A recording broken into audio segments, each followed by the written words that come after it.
మన పెద్దవాళ్ళు ఎన్నో సైంటిఫిక్ రీజన్స్ని ఆచారాలుగా పెడితే మనం తప్పనిసరిగా పాటిస్తామేమో అని పెట్టారే కానీ వాళ్ళ మూఢనమ్మకం కింద వాళ్ళ జాదస్తం కింద కొట్టిపాడేస్తామని మాత్రం కాదు. ఆషాఢంలో ముఖ్యంగా ఈ 3 వాటిని తినమన్నారు. మొదటిది తాటిపండు. తాటిపండులో ఎన్నో యాంటీ ఆక్సిడెంట్స్, విటమిన్స్ కలిగి ఉంటుంది. తాటిపండు తినటం వల్ల క్యాన్సర్, ఇంకా ప్రేగు సమస్యలు, దీర్ఘకాలిక దగ్గు నయమవుతుంది. అధికంగా తినటం వల్ల జీర్ణ సమస్యలు తలెత్తుతాయి.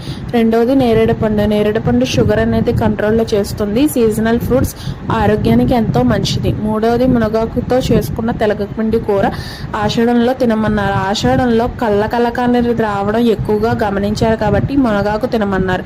మునగాకు కళ్ళకి ఎంతో మంచిది. మనం రోజు కొనుక్కునే క్యారెట్ ఇంకా ఆకుకూరల కన్నా ఎక్కువ పోషక విలువలు ఉంటాయి ఈ మునగాకులో. రెండవది తెలగపిండిలో నూనె అనేది లేకుండా లో కొలెస్ట్రాల్ ఉండి ఎంతో ఎనర్జీని ఇస్తుంది.